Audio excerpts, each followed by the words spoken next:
Sono Marco, ho 29 anni da fare, sono friulano della Bassa. Sono un po' di anni, una decina d'anni che faccio cose in ambito teatrale. Cioè faccio cose vuol dire semplicemente che recito con una compagnia amatoriale. E ho scoperto di questa cosa grazie ad Alessandro e Stefania in realtà. Chiaramente Matearium e il Mulino li conoscevo già, però non sapevo di questa residenza. Io ho seguito un corso con Alessandro e Stefania alla Biblioteca di Codroico, che era un corso di scrittura creativa in friulano, un corso creativo di scrittura, forse era il nome, e secondo me ci tengono che venga chiamato così. E da lì, insomma, ha fatto questi 5-6 incontri. A un certo punto Alessandro viene da me e mi dice vedo che c'è qualcosa che ribolle dentro, che hai voglia di raccontare, e se vuoi sappi che facciamo questa cosa al Mulino. E io ci ho pensato, ho detto proviamoci. Io ero arrivato qua con un'idea che è una cosa che mi piaceva e che adesso devo capire come rimettere dentro in questa cosa che sta venendo fuori, che sembra avere molto più senso. L'idea era nata in realtà in modo, se vogliamo, abbastanza razionale, nel senso che io avevo fatto un ragionamento su quello che lavorativamente avrebbe potuto avere un senso sviluppare. Quindi una sitcom, quindi in friulano, quindi su un tema che potesse essere abbastanza conosciuto al friulano medio, se vogliamo, e quindi il calcio. E questo era però quello che avevo. Avevo questo e avevo una serie di lampi, di sketch che mi erano venuti in mente su cui lavorare. Questo è stato il punto di partenza, poi quello che è successo qua è stato abbastanza stravolgente in qualche modo. A me piace molto quando si scrive qualcosa porsi sempre questa domanda, perché comunque pensate sempre a un pubblico, comunque che lo vogliate o no, quando scrivete, che sia un film, una serie o un testo teatrale, immaginate sempre qualcuno che veda quello che voi scrivete. E quindi quando vi immaginate queste persone, immaginatele bene. Chiaramente non trovo il friulano limitante in alcun modo, perché altrimenti non l'avrei fatto in friulano. E una volta, parlando con un signore, che ora non mi ricordo chi fosse, lui mi ha detto, parlando dell'Italia, però è un'idea che secondo me si potrebbe applicare anche a tutta Europa. Mi ha detto, l'Italia non si divide tra nord e sud, ma si divide tra cultura, pensiero cittadino e pensiero di paese. E io questo in qualche modo, poi l'obiettivo chiaramente di questo, dubito che andrà all'estero, non so neanche se andrà in Italia, non so neanche se andrà in Friuli, non so neanche se lo finirò, però come dire, mi immagino che le dinamiche che ci sono in un paese qua non saranno troppo diverse dalle dinamiche che ci sono in un paese nei Paesi Bassi. Cioè io da un certo punto di vista immagino che potrei far più fatica a portare questa cosa a Pordenone che tradotta a Vals nei Paesi Bassi, paese di 3.000 anime nella periferia di Aquisgrana. Poi non so se ha senso come ragionamento. Assolutamente, quello che hai detto non fa una piega, perché è raccontato di una dinamica universale, paese e città. Sì, interessante, se questo potrebbe essere una cosa su cui puoi giocare tu nella tua testa, no? Ogni tanto ti chiedi, funzionerebbe nei Paesi Bassi? No, dove hai detto? Nei Paesi Bassi. Nei Paesi Bassi? La storia è ambientata in un paesino inventato, non esistente, nel Friuli contemporaneo. Il protagonista è un giovane uomo, 30-35 anni, sposato da poco e da poco trasferitosi nel paese della moglie. La moglie resta incinta e il protagonista, convinto di doverle stare vicino il più possibile in questo percorso, decide di iscriversi alla locale squadra di calcio, sport che non ha mai praticato, squadra allenata proprio dalla moglie. Non è una storia sul calcio, è una storia di relazione di famiglia vista attraverso il calcio, che secondo me, ma gusto mio personale, è meglio, perché se fosse solo calcio mi fregherebbe fino a un certo. Questa cosa qua mi parla e ci sto perché è un po' più universale, nel senso che puoi prendere anche chi non è appassionato di calcio, no? Un primo pensiero su questo è che, attenzione, stai mettendo davanti a tutto il personaggio e non gli eventi. Ok. Noi cerchiamo di scomporre il tema, il personaggio e la storia. Forse per me la domanda, sentendo, per procedere ancora, è qual è la rete dei personaggi che ruotano intorno. E mi è sembrato che appunto ci fosse molto, cioè sulle spalle di questa moglie ci sono tanti conflitti che forse possono essere invece distribuiti.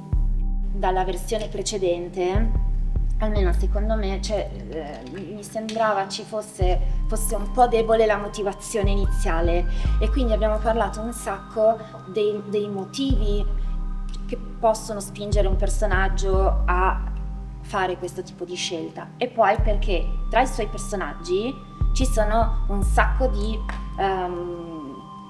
potenziali macchiette, non so come dire, no?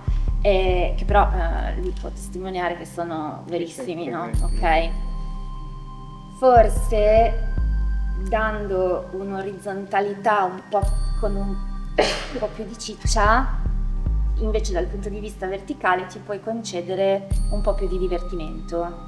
Secondo me sono stato molto fortunato con il gruppo di quest'anno. Lasciamo stare i tutor che sono bravissimi, lo fanno di mestiere e insomma non serve stare qui a parlarne. C'è gente che fa lo sceneggiatore da 15 anni, c'è gente che fa l'attrice da 20 anni e quindi gente che sa come funzionano queste cose.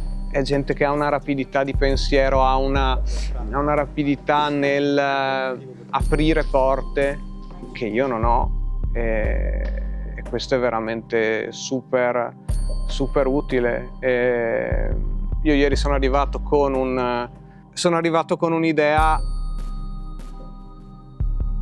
che dava un senso completamente diverso alla mia storia, indipendentemente da se questa idea possa essere buona oppure no. Quell'idea lì era nata grazie all'insieme di cose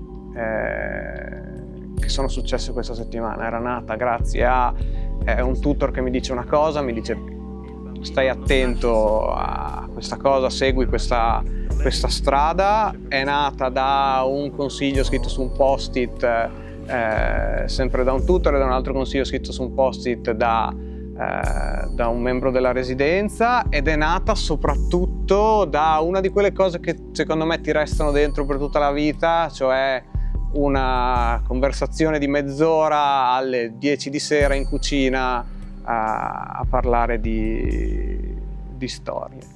Posso dire una cosa, che io fino a ieri sera, da quando abbiamo parlato della tua idea, non capivo mai chi erano poi effettivamente i personaggi. Sì. E invece poi la discussione che abbiamo fatto anche con Laura ieri, che è venuta fuori questa cosa lampante, secondo me è preziosissima, cioè che tu hai iniziato qui il percorso dicendo che vuoi vedere se eri in grado di scrivere questa cosa, e tu hai un personaggio che vuole vedere se è in grado di essere padre, di segnare un gol, cioè sei esattamente tu, no? L'abbiamo detta sta cosa, certo. Cioè è venuta fuori proprio in modo lampante, quindi adesso cioè, è chiaro. Cioè, almeno è chiara la direzione, è chiaro il cuore, secondo me.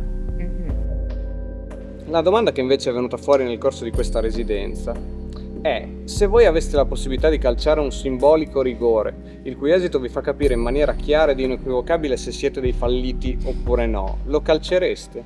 Vi ci lascio pensare. Ma quindi Marco, tu ci vuoi raccontare una storia pesante? Noi pensavamo di farci delle risate e quindi vi state chiedendo voi qual è il tuo progetto. È presto detto, cari amici. Il mio progetto è quello di scrivere una sitcom o una serie tv comica o qualcosa di questo genere qua, in friulano, che racconti le vicende di una squadra calcistica amatoriale friulana. Questa era la risposta che davo al giorno 1 di questa residenza, e bene o male anche quella che mi sento di dare oggi. Quando sono entrato qui, tutto quello che avevo in mano era: A. Fare una cosa comica, in friulano, che parla di calcio amatoriale, futuro semplice, sinonimo in questo caso di ingiustificato ottimismo. B.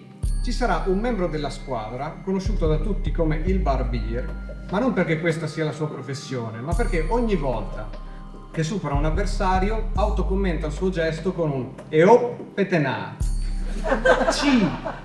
Ci sarà una puntata stile ispettore generale di Gogol, in cui a un certo punto arriva la notizia che stanno per arrivare Kei Dalconi. In squadra si scatena il panico, perché tutto è fuori norma.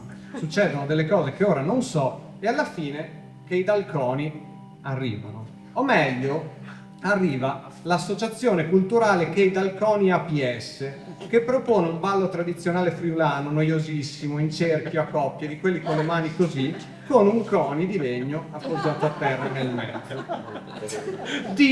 A un certo punto della storia, non so dove, come, quando, deve essere nominata una squadra, ovvero gli Aiello Submarines. Fine. Questo era tutto quello che avevo, questo era quello con cui mi sono presentato qua pensando: domenica devo andarmene con almeno una puntata scritta. Ecco, la prima cosa che ho scoperto a questa residenza è che tendenzialmente una settimana non è sufficiente per scrivere una sceneggiatura da zero. Il primo passo in questa residenza è stato quindi quello di entrare nel Matrix. Pillola azzurra, fine della storia. Domani ti sveglierai in camera tua, convinto che se volessi potresti scrivere una sceneggiatura da Berlinale in un pomeriggio. Pillola rossa, entri nel paese delle meraviglie e vedrai quanto è profonda la tana dello sceneggiatore. Il fatto che tra i partecipanti di questa residenza lo sceneggiatore con più esperienza, Fabio, fosse anche un appassionato di speleologia avrebbe dovuto mettermi in guardia su quanto ci fosse da scavare. E poi gli speleologi non scavano, ma va bene lo stesso. Cioè, queste sono occasioni talmente belle, sono momenti talmente ricchi in cui conosci persone che ti aprono dei mondi. Poi per me il fatto che sia qua in Friuli, il fatto che si possano fare cose così grandi in un posto così piccolo è un faro, no? E vorrei non buttare via questa cosa. Ma a quanto pare non sono fratelli e infatti non è che si somiglino granché.